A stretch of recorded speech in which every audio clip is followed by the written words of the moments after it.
All right, ladies and gentlemen, happy Tuesday. We got a very special guest tonight. We got Mr. Oz Noim. I'm going to give you all a minute here to tune in. And so, what I wanted to start with today was a little Hiram Bullock here. So, have you seen this, Oz? No. Well, there you go. Now, you're not going to know what happens, but watch this.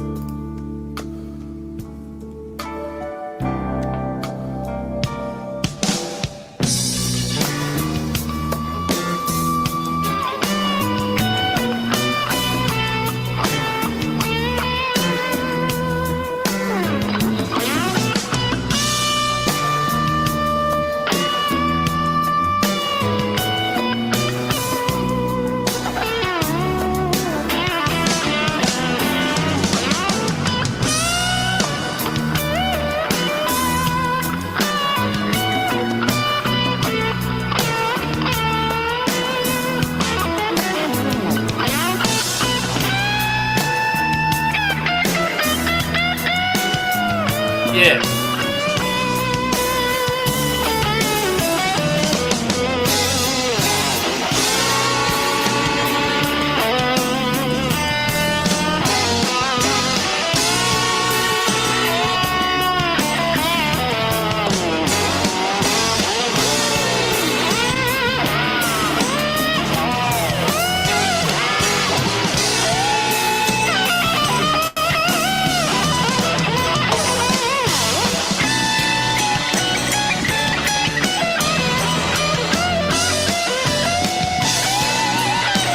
Yes, this is. Welcome, everyone. Happy Tuesday. Grab your beverage. We'll see you in a second.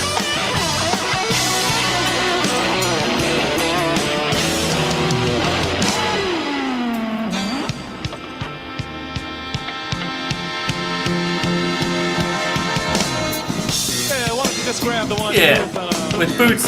Let's get some healing power going on, if you know what I'm talking about.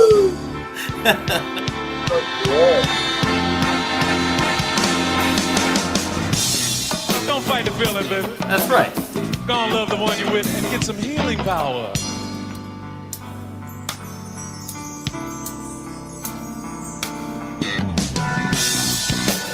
Yeah, we're gonna pump this mother right on up with some healing power, baby. All right, ladies and gentlemen. Oh, y'all look so good. That, I just dropped the link in the chat there for anybody that wants to know. But that is an all-star group. That is Carla Bley, Bootsy Collins, Steve Swallow, Alan Toussaint, Karen Mantler, Wow. and the man Hiram Bullock. And when I was thinking, Oz, I always like to start my show with a track that I think my guests might enjoy and perhaps that they may not have seen. And when you confirmed that you were coming on, here, let me zoom in on you. I was trying to think, you have so many different, it seems like you so easily pull from so many different styles. And the quote that you have on your website, I believe it's something like, it's jazz, people just don't know it. And when as soon as I read that, I was like, man, it's Hiram Bullock, man. That's what that's like what I feel. So have you ever seen that performance? No, but I followed a lot of those. I know a lot of that night music, that Sanborn stuff. Maybe I've seen it once, I forgot, but I've never seen this specific one. Well, man. Yeah, I'll shoot you the. I dropped the link in the chat, but I'll shoot it to you. But it's very, very long. It's like 45 minutes or so. But like the Alan Toussaint piece is just beautiful, wow. and like seeing him again with Bootsy Collins, and it's so many cool things. So three bass players over there. It's like yeah. Now, Tom Barney and somebody else in the background. I don't know who that was. Yeah, well, let me see if I can pull it up. You got. I think it was Carla Bley and her daughter, because her daughter had the same hair as Carla. Yeah. So, and Carla is married to, or was married to Steve Swallow. Yeah, man. Wow, that's pretty wild. I love Hiram. I used to see him in New York all the time when I moved here. When did you move to New York? 96, How old were you in '96 when you moved to New York? 24. And you moved from Israel at 24 to New York and have been here ever since. Yeah, I gotta be honest. One of the reasons I moved to New York was because of Hiram. Love Because, it. because his whole thing was so New York to me, and it was so everything I kind of liked. You know what I mean? He was, Yeah. and he was playing with Willie and all those guys. So he was a part of that crew that I was like, wow, that's how I wanted to. And used to do the play with Jocko, and it was the good old days when New York was New York. So that's why I moved to New York. A big reason was because of him.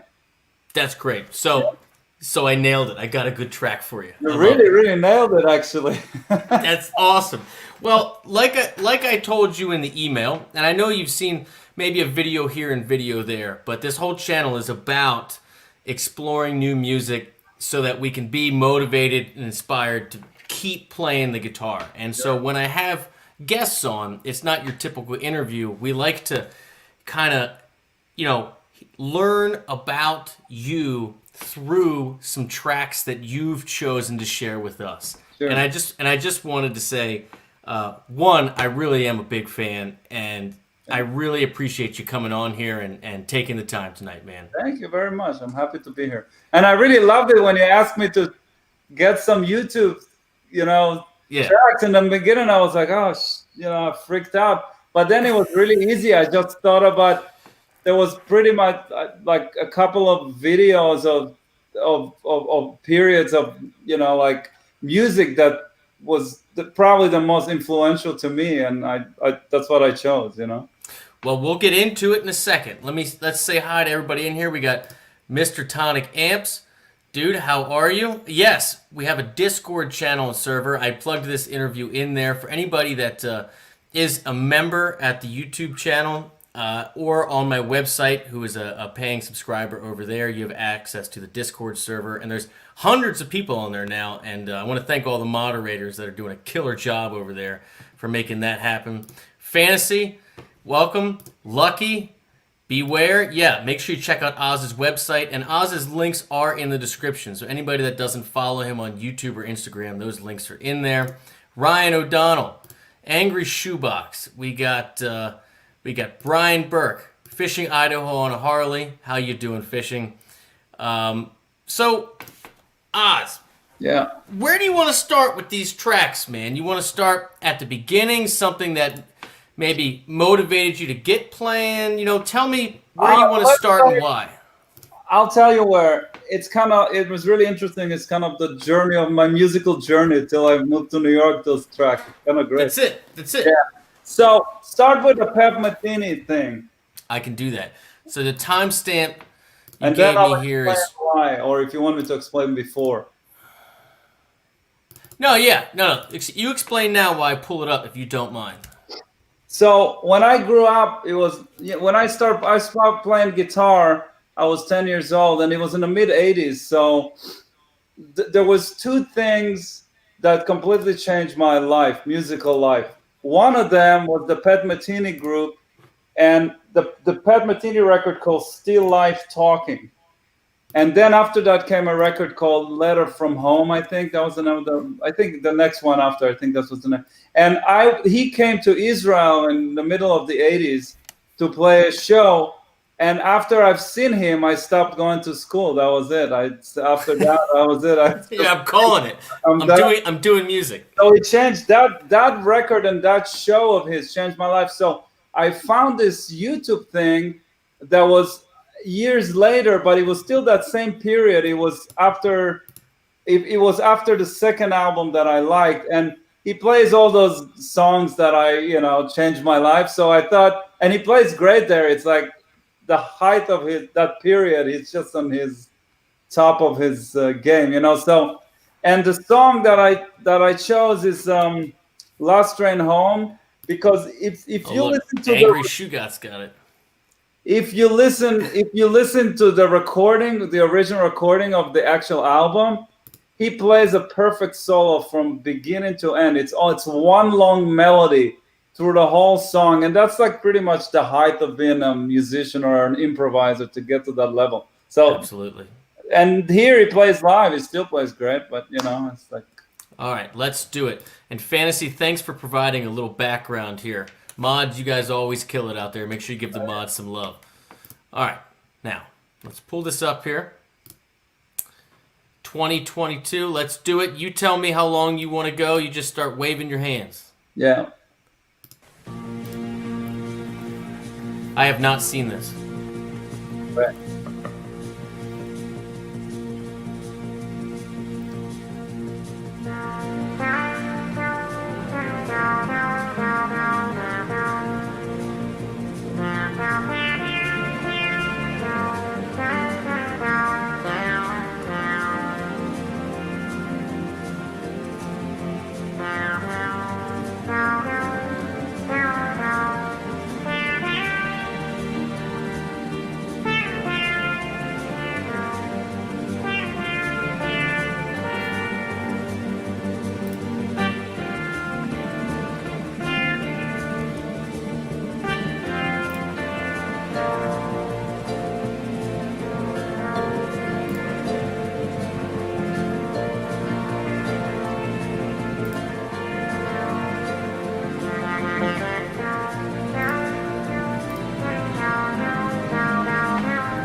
Love that snare work too, man. It's so beautiful. Massive. Yeah. Solo on the original is just perfect. When he plays great, it's coming up.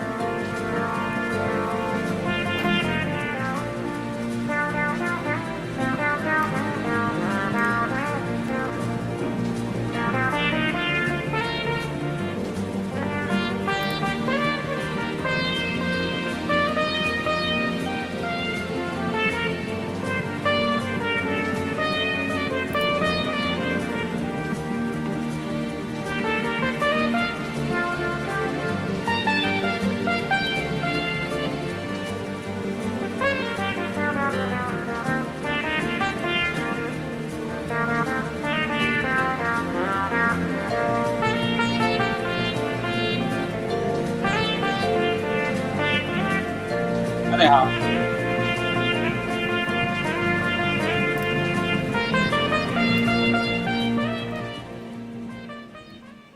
So I'm always, you know, just like you said, you know, to line up this track. I'm always mostly impressed by people who can make very memorable, you know, simple melodies over all these different changes and have it just click and have it just work. And you know, a lot of times, you know, when I've tried to learn quote unquote jazz and get lost, you know, I've always lost the ability to connect, you know, and make those simple melodies over beyond, you know, your basic you know, chord changes that we all work on forever. And you know, he does it so well. You know, I want to ask you this too, because you do a lot of teaching and you have a lot of courses too. When you have students that say something similar to kind of what I just said, where you want to start bridging melodies over your standard diatonic progressions or even your basic, you know, mixo-modal or Dorian stuff. Like once you start going beyond that, where do you basically, you know, try to start your students, you know, that want to really work on melodies? Well, there are a couple of things. First of all, I want to say something about this song. It's really, as a jazz musician, as an improviser that have jazz chops, you know what I mean? To play over triadic, like this kind of like chord, like triadical chords, like what he played on, like very in the key, like very melodic, is way harder than to play on bebop lines on a blues or something, because you can't waste even one note. And if one note is not in the right place, you'll hear it. You know what I mean? So it's so hard. It's all in the ear, and it's all in the melodies and it's also a medium tempo. So it's all like your ear guides you to those melodies, and that stuff is really, really hard to play over. You know, there's no Do you, one dominant chord there. It's all like minor and major and diatonics. You know, so it's very challenging. How do I get people to get there? I've been doing those master classes lately, this online master class, and I realized that all I can do in those master classes is give certain concept that I think, or certain things that I practice, but to actually show somebody what I actually do and how I actually sound, it's impossible. I can't, no, but I think what you said, the mindset is so poignant and true. When you have a lot of complicated changes, especially if they change quickly, Yeah. in a lot of ways, you can take more liberties because it's not a rigid structure where you're on each change for a significant amount of time. Yeah. And like you said, when you have a slower tempo and more triadic, diatonic, kind of changes, Very hard. you can't waste a note, and it is very hard. So I think even just reminding people that, figuring out a basic skeleton over which, to connect the roots, then the thirds, then the fifths, just so you know that like these are the money notes that you really can't screw these ones up. It's a different mindset. Yeah, there's two ways you can look at those things. One way is you can look at it as you can look at each chord as what it is and look at chord notes. So if you have, like, let's say A major into F sharp minor, you'll play chord notes, and you can play around the chord notes. That's one way of improvising. Another way of improvising is through scales. And in that case, you have a key center. But what happens when you have a key center, you don't always highlight the changes. Like the difference between improvising over jazz improvisation and rock improvisation is, in jazz improvisation, you have to highlight the chords, the changes when they move.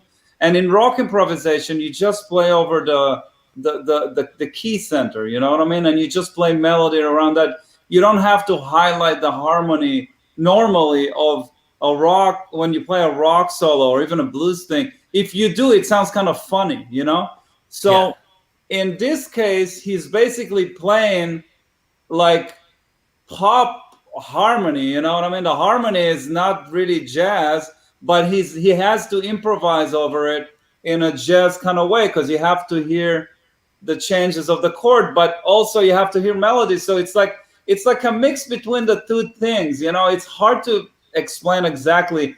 I think the first thing you need to do is you need to know the key of the song and probably the scales that you want to use. And then the other thing is you want to know the arpeggios of the chords, and then you somehow glue it together. And if you know it well enough, then you use your ear to develop melodies, Yeah, I mean, that's like Deuce Mortis says, training the ear is pretty much something you have to work on alone. Yeah. It is, you really have to have an internal feel for it.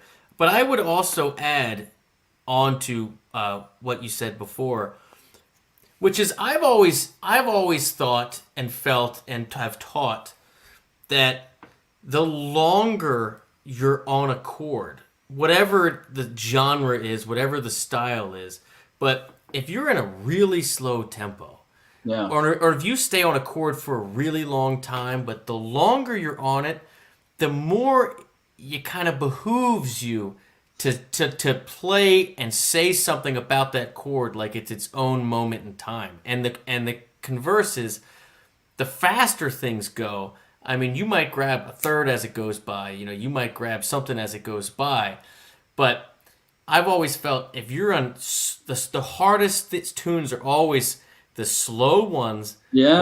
When you're on chords for a long time, Of course. and you're like, the writer chose this, on purpose. I have to say something about this, you know? Yeah. And that is, I think you just have to spend a lot of time getting comfortable with that, you know? Yeah, it's you know, like somebody like Keith Jarrett, for example, is kind of the master of those kind of melodies because him and Pat Metheny had this period in jazz where they started to do more triadical stuff. I don't know what's the actual musical name for it, but you know, Bright Says Life. If you listen to that record, the compositions are not 2-5-1 at all. You know what I mean? It's not Charlie Parker anymore, or Yeah, Coltrane, or even Miles. It's like more. I don't know. In a way, it's a little more pop music in a way, and more gospel or Americana or whatever you're gonna call it. So Keith Jarrett is the same way. Like they're kind of masters of melodies, you know. Yeah, and that's the real stuff. Hey, so real quick, fantasy, just threw this in here that you do master classes at the Collective and also MI. I went to MI. I went to GIT. What did you do out there? Did you do like one of the like sit-in sessions, or did you do something more live? I do a couple of things at MI.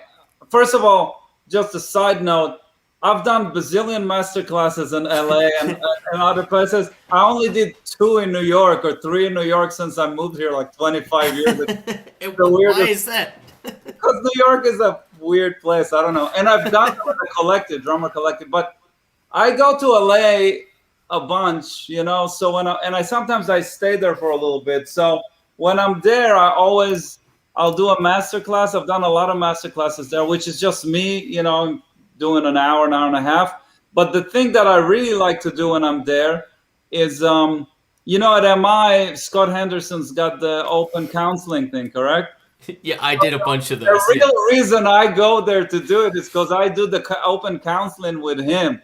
And so we both sit in a room and we play standards together to his computer, and he kicks my ass every time. Dude, oh my god. He he kicked my ass so much at GIT, and he used to just sit in his chair, legs crossed, hunched over like this, you know, and just rip your face off, and then just look up with that little bit of disappointment in his eyes. You know what I mean? Just like I have a lot of recordings with him because we jammed a lot. Actually, one time we did a masterclass together. Like we played an actual gig in MI when we actually played, because the thing is with him is I don't like to play to tracks.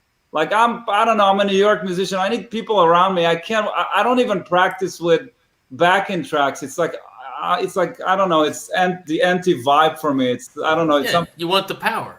Yeah. So when I play with him, he's used to playing through those band in a box thing, and he plays the shit out of it. And then and he's got his sound all tweaked out. And I come in there, I plugged into some shitty amp, and I can barely feel the, you know. So I kind of suck every time I play with him. But it's great. I have tons of recordings with him. Dude, man, that is so true. The last guest I had on a live stream was Tomo. Do you know Tomo? Yeah, of course I know Tomo. Yeah, and Tomo says, you know, so up at Berkeley when people come to the room, you know, he immediately makes them, I forget what he said.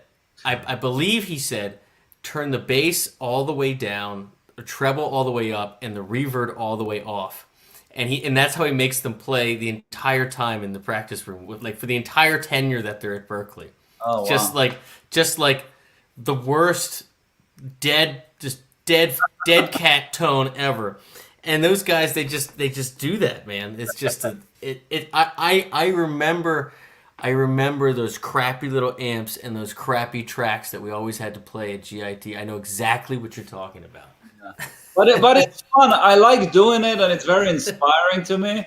And you know, I like doing master classes like that because it actually depends. I've done master classes when I felt like whoever was in the room was getting it, and I've done plenty of master classes where I look at people and I go like, "Do you even know what I'm talking about?" You know what I mean? It's kind of weird. You have to just kind of feel it out a little bit, you know? I completely and wholeheartedly agree. Yeah. All right. On that note, we'll move on to one of your next tracks. And again, if anybody else has any questions for Oz, please drop them in the side. You got anything that perhaps you think he might not have heard that he might want to listen to. Maybe we'll play him a track. So, Oz, why don't you tell me which one you want to play next and why? Let's do so. Let me. So on the same around the same time that Pat Metheny came to Israel with the Still Life Talking tour with a group, the first electric band record came out, and that was in the same time that kind of changed my life in the same kind of way. So Chick was actually in Israel with that band from the with Scott Henderson and Patitucci and Weckl, and I missed that show, but I had a recording from the radio of that, and Scott played unbelievable on it. Actually, I think I gave him the recording like, I don't know, 20 years later or something. But so that video is there was a video live show that they had. It was for sale at the time, and I watched this thing to death. And the song that I put up, that I chose, is called King Cockroach. And on the original Electric Band record, the first one, the guitar player on the whole record is Carlos Rios. And he sounds unbelievable. It's some of the best guitar playing ever, like really incredible. But Scott played on King Cockroach on that album. And the first time when I heard Scott on that solo on that record, I was like, wow, this is how I want to play, All right, let's pull it up here. So this is Chick Corea Electric Band, King Cockroach. We're starting at 24:21, and I will drop the link in the chat for anybody that wants to follow up and take the deep dive. Here we go. And Oz, just keep your eye on the chat. If you see anything, let me know. Let's do it.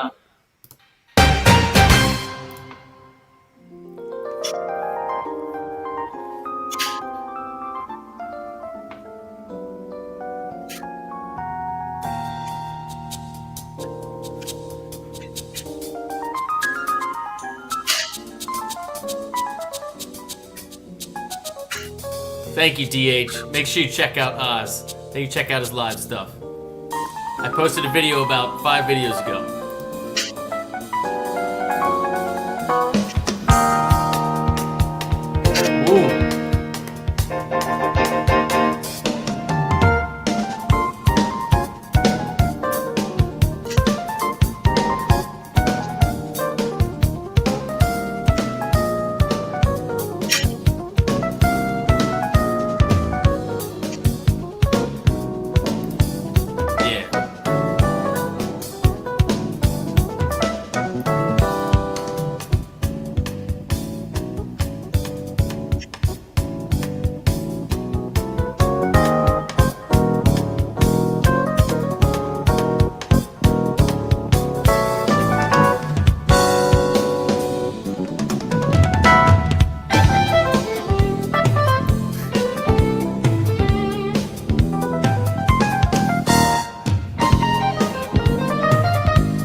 remember, I remember all those licks, man, sitting in that room with him.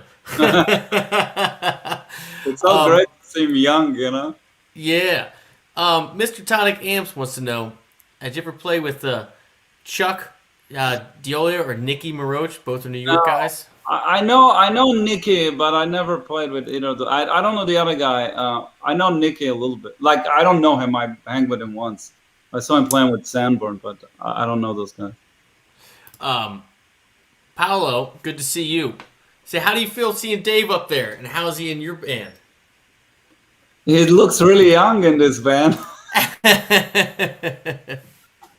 I've worked. Actually, I worked with this whole. I played with this whole band. Actually, it's kind of funny, you know, because Dave Wacko's been playing with me for like I don't know over 10 years. Really, we've done bazillion tours together and a couple of records. He played on a couple of my records, and then with Scott, I just did this MI stuff, and he's a friend of mine.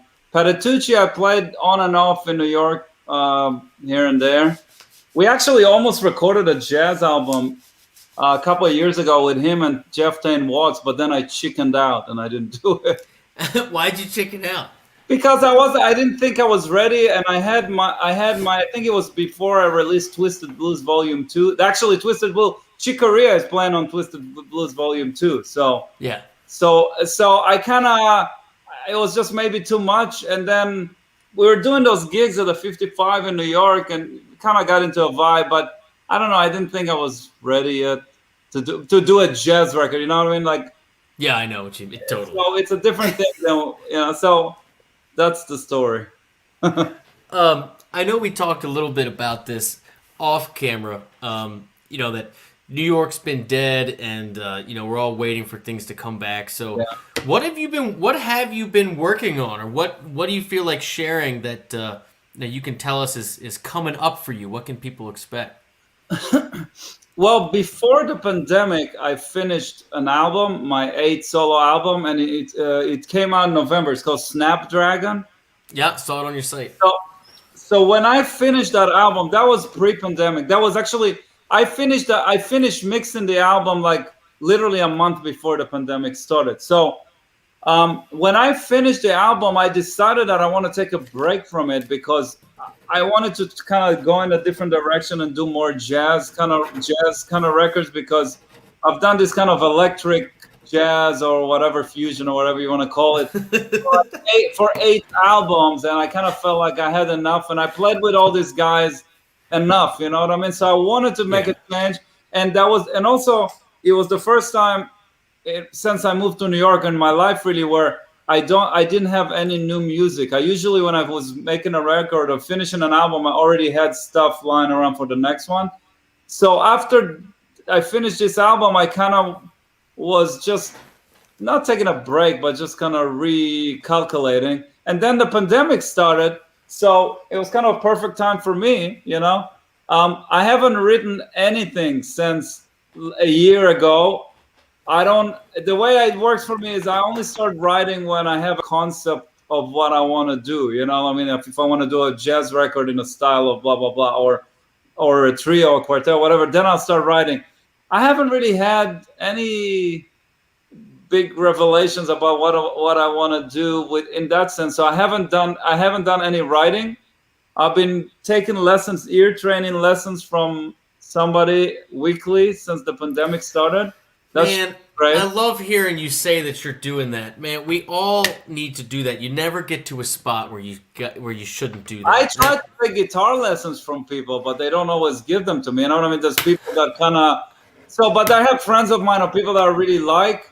Yeah. So there's a young guy, youngish, is in his 20s, like amazing jazz guitar player, Arman Messassian, unfreaking believable. So I called him. I was like, "Can you give me a lesson? Can you show me some stuff?" And you know, we hang out on Skype sometimes and stuff. So yeah. I try to do that with a bunch of people. You know, Charlie Hunter is a friend of mine, so I hang with him. You know, yeah, Charlie Hunter, man. so I try to do things like that. And then there is a couple of projects that I'm involved with that will come out. So I have this band, this side project called Ozone Squeeze, and we released one album, and then we've been trying to make another album, and it's in the process of writing, and so it goes slow, but eventually something will come out. And then there's another band that I record. There's a project that I started two years ago with. It was me, this drummer, LA studio guy named Tal Bergman, really good drummer, and then Mono Neon.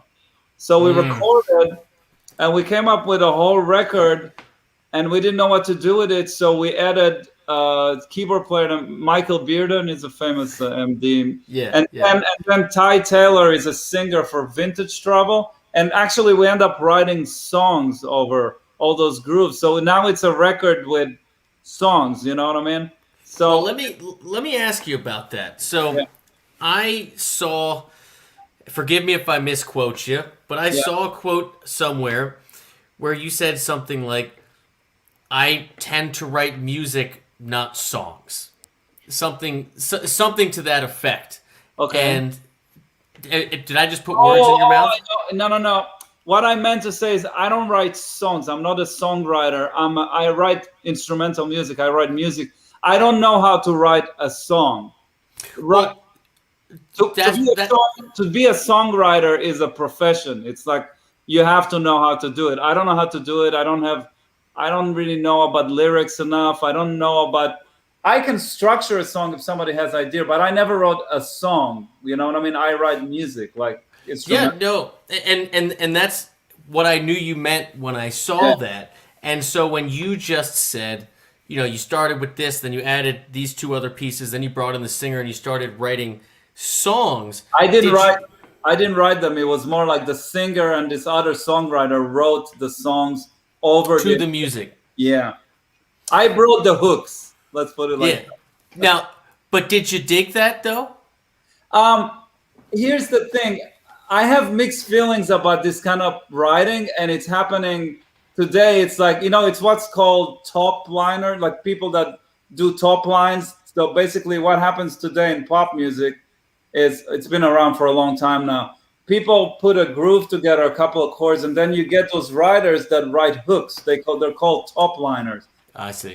So a lot of the music that we hear today sounds like that, and it's not bad because it's not a bad thing because it's hard to write hooks, but it's not the same kind of writing as Billy Joel or Sting or Elton John. You know what I mean? Or it's not the same writing. So the record that we've done, I came up with the musical hooks and we jammed and came up with tracks, but they had to put the stuff on top of it. And it sounds very musical. It's cool stuff, but to me, some of it does sound like that. You know what I mean? Yeah.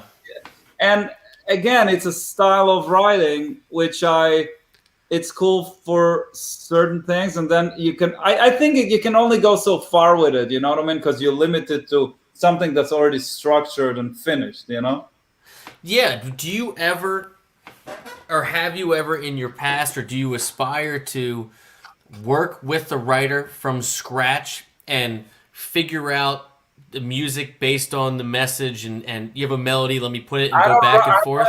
I never wrote with anybody ever.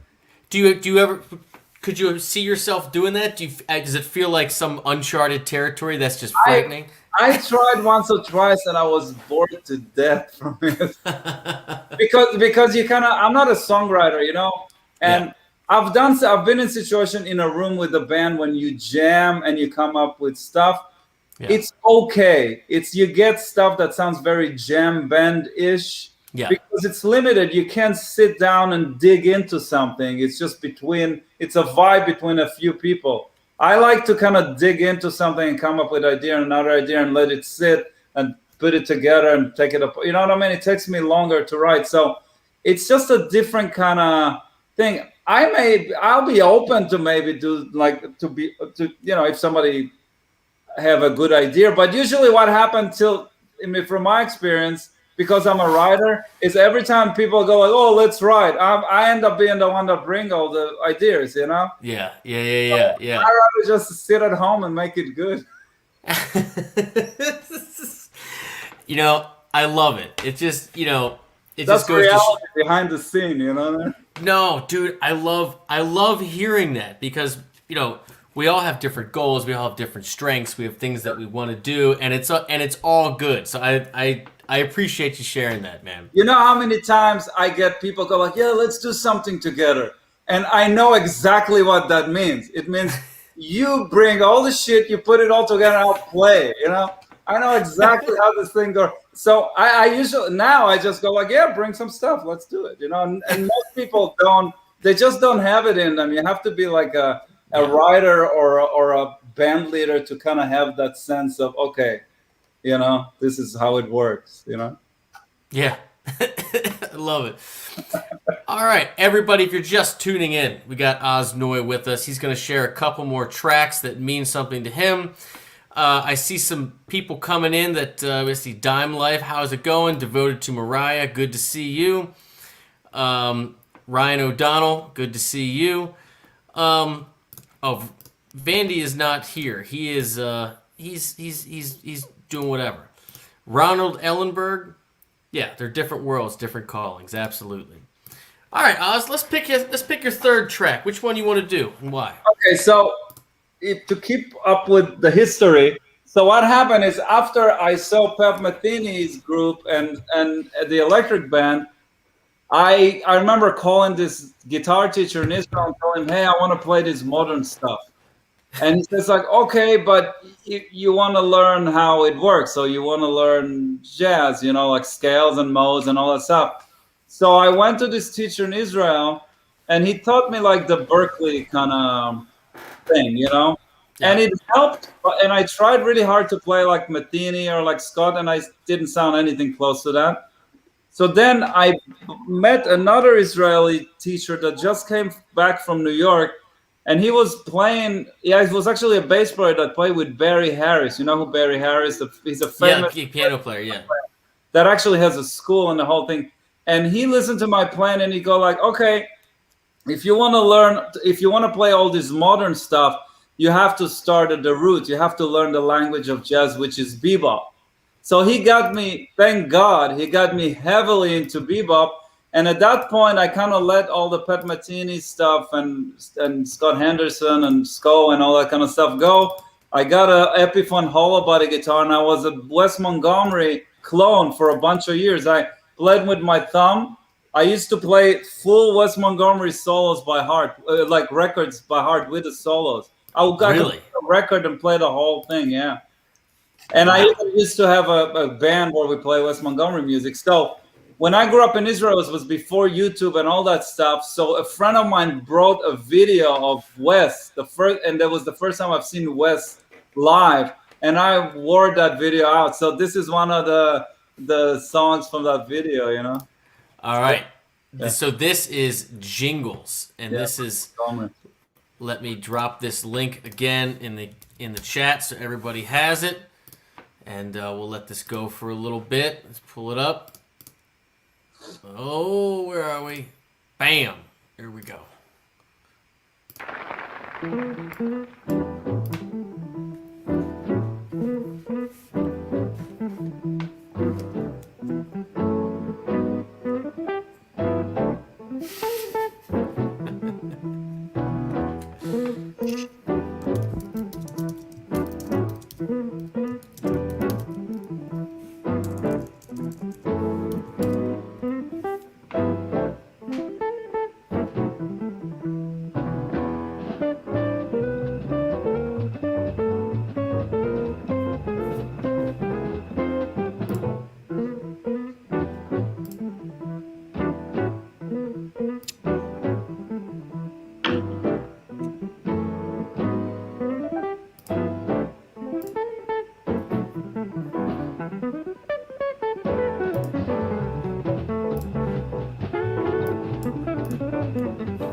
Yes, Sean.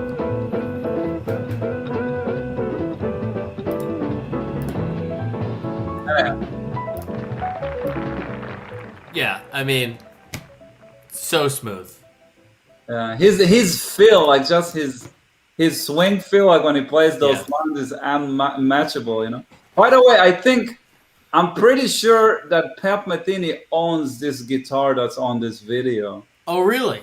That guitar, I know George Benson used to own one of Wes's guitar. Maybe it was that one, and I know Metheny owns one of Wes's guitars. I think it's this one. I'm pretty sure. Right on. Yeah. Hold on a second here. Yeah. So when you used to do that all with the thumb, Yeah. I mean, you must have really developed a big old callus there. You know. Yeah, I was able to play like actually pretty quick. You know, I still have a little bit of that callus still, but you get used to it. There's certain things that you can't do, but it's got a certain sound, and when you start playing with a thumb like that, you start to really get that swing feel that he's got. You know, because there's something about when you touch the strings with the fingers. You know what I mean? Instead of a pick. Do you still play that style from every now and again? Not really. I play jazz all the time, and I play standards all the time. And actually, there's a trio record I did with two guys. We played in the park. Oh, okay. Here's a good story. I love it. All right. So when the pandemic hit, when it started to loosen up a little bit, I called two friends of mine that live in my neighborhood, and I told them, hey, it's getting warm out. Let's go to the park and play. So we played from about the end of May till the end of October in the park next to my house in a corner. So I brought like an amp, like a Roland amp with the like batteries and the upright and drums. And when we finished it, it started to get cold. The drummer goes like, we got a thing. Let's go record. So we recorded a trio standard album that will be released at some point. So this is what I did in the pandemic. I actually did a jazz record with all standard. It's like straight up. So I don't play like this, like what Wes does, but I do play that kind of swing stuff. It's a lot more modern the way I do it. And I don't do it with a thumb, but I can still kind of do that. Like if I had to play that tune, I can play it. You know what I mean?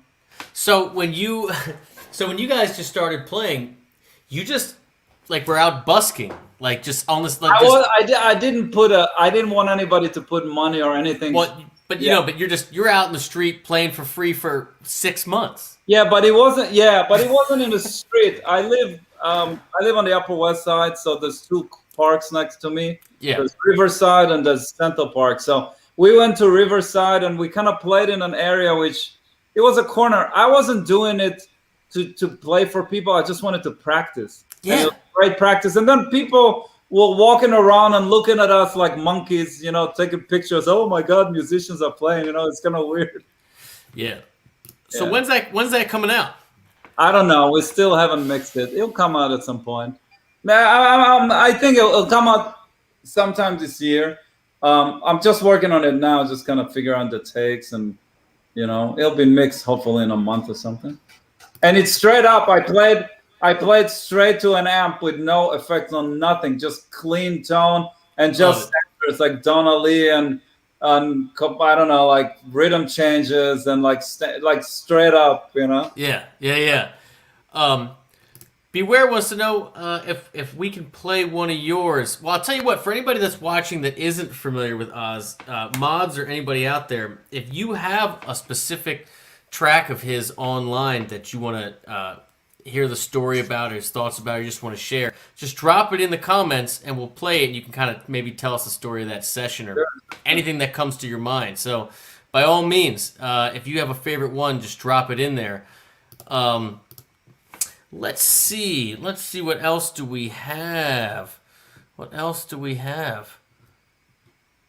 you what, while they're doing that, tell me what you're doing in the online teaching game. I know that you do have some TrueFire courses, but do you run your own, and you do Skype lessons? Do you run your own thing too? Yeah, well, what's happening? all the True Fire stuff that I've done is old. It's Yeah. a couple of years ago.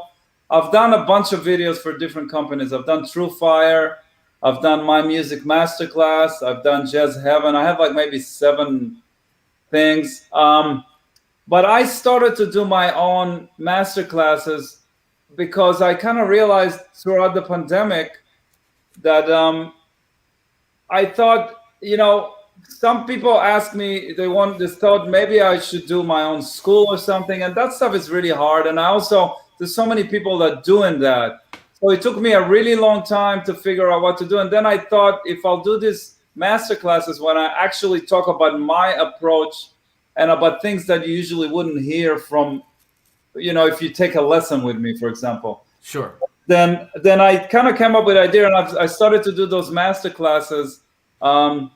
I did 4 of them online. You can kind of get them if you go on my Instagram or my Facebook. Eventually, they'll be out for sale. But in April, I'm doing another round of those master classes. And what I do is, I over the pandemic, when the thing was going on, I started to do those videos where I play to a metronome over standards or tunes by myself. Yeah.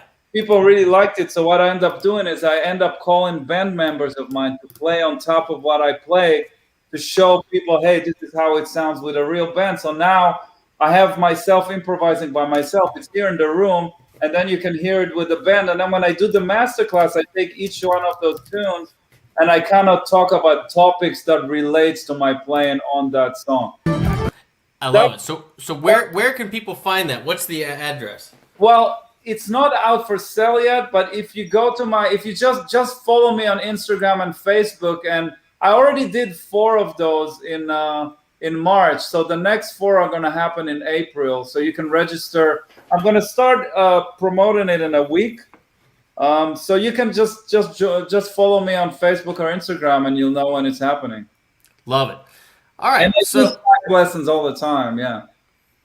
So guys, make sure you keep an eye out for that. And again, his links are in the description here. And there's a book. There's a book that just came out that I did with. What is the book?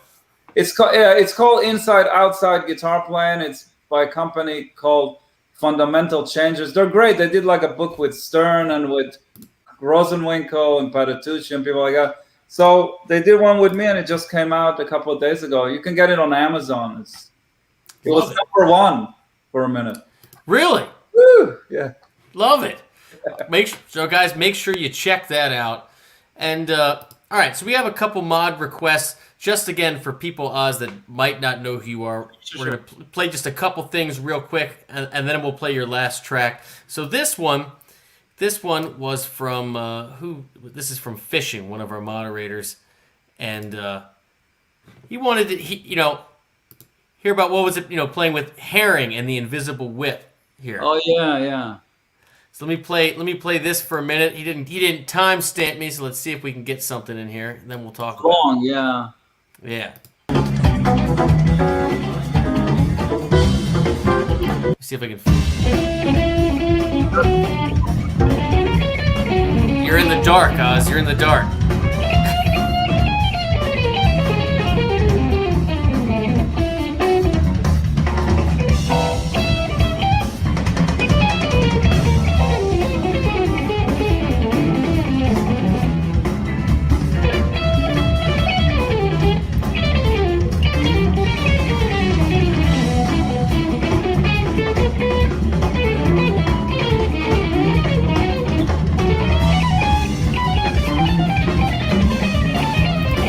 Thanks for dropping that link to your Oz's book.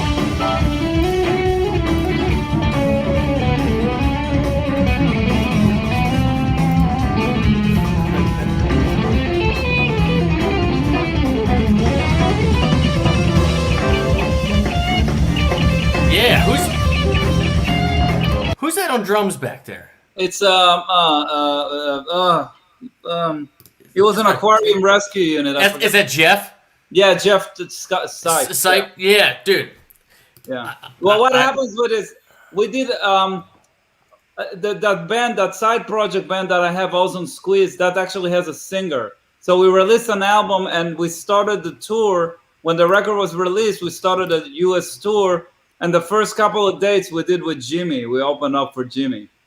Nice. And we kind of jammed together. It was a lot of fun. We had like maybe 4 gigs. Yeah. Like that. Yeah. I love Jimmy. It's so great. Herring's one of my favorite players ever, man. I got to see him when last time I saw him, the Paul Reed Smith had their 30th anniversary thing, and he played a show with John McLaughlin, and they were both on stage together. And Herring was so fucking loud. Yeah, really? He was amazing. It was so great. It's great. I love him. It's so. Yeah, he was great. All right, one more, and then we'll get to your last request here. We had one for, where did it go, Vandy, for Looney Tooney. Oh, Looney Tooney, yeah. And hold on a second here, with Dennis Chambers. I didn't know. All right, real quick, where did you get the name Snapdragon? And so what's funny to me about that is I have never heard that before, with the exception that my brother-in-law, right? So my wife's brother, his uncle name that my kids call him is Nighthawk. He's Uncle Nighthawk, and his wife goes by Snapdragon. Really? Yeah, Snapdragon is a flower. I didn't know that. Well, the story behind it is, on the last album I wrote, there was 1 or 2 songs that I wrote that I took Joe Henderson tunes and I wrote over them. It's kind of a common thing you do in jazz where you can take a standard and you write your own thing on it. So Joe has a tune called Black Narcissus or something, which is Okay. flower, I think.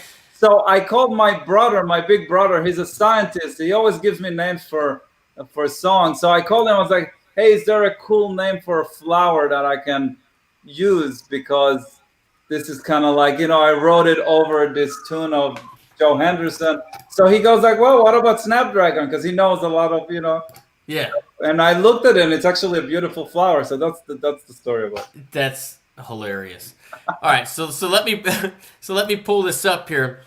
Now you're playing with Dennis Chambers, a Baltimore native. Oh yeah, Dennis lives in Baltimore too. You're right. Yeah.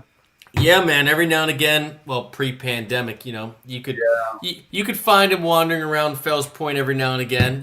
Just being a covert, but just being the legend that he is. Yeah. All right, let's play a little Looney Tooney. And so this is off your new album, everybody, right? All right. And again, links to everything are in the chat, thanks to the moderators, and in the description. Here we go. We'll do a minute of this.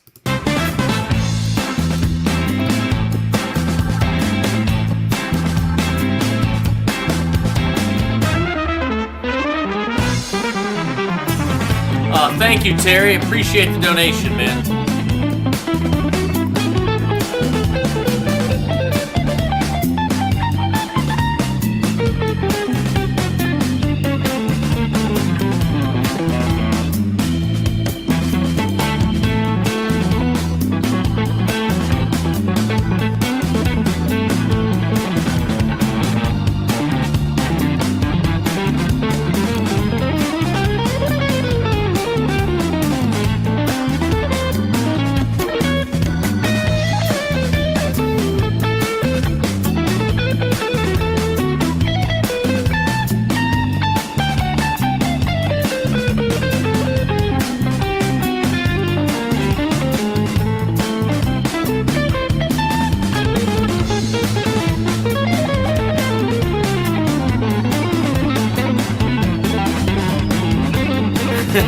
Inside Out Steely Dan song.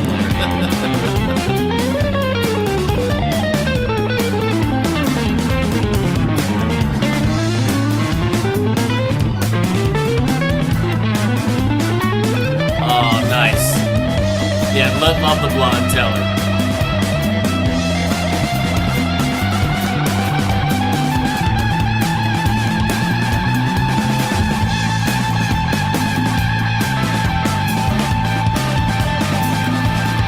Yeah, Yeah, that's hot, man. That's hot. Isn't it just the most fun thing in the world, watching yourself with other people? Oh, it's painful as hell. I'm sorry, I usually don't do that, but it happened. It's okay. I can handle it. I've handled it before. Yeah, that lick at the end though, that where we just pulled it back, that I love stuff like that. That's just I love it. I love it. So there you go. If you guys didn't know who Oznoy is, there you go. There's a little taste. Be sure to check out Snapdragon, the new album, and all the links in the description and in the comments for all his teaching stuff and everything else going on. So Oz, we're gonna wrap this up with your last track. I'm not gonna keep you too much longer. So what is it? Why'd you pick it? Well, Stevie Ray Vaughan, why not? But the story behind it, really quick, is I started at a certain point to also, I always played, I always played rock and blues and stuff like that since I'm a kid. Like I always played both jazz and rock. I did a lot of studio work. I still do, but like that's kind of how I grew up. Yeah. So I started to discover, Larry Carlton and Robin Ford and Eric Johnson and Jeff Beck and all these people. Yeah. And then I discovered Stevie Ray Vaughan, and that was the first thing that kind of got me hooked on to blues, and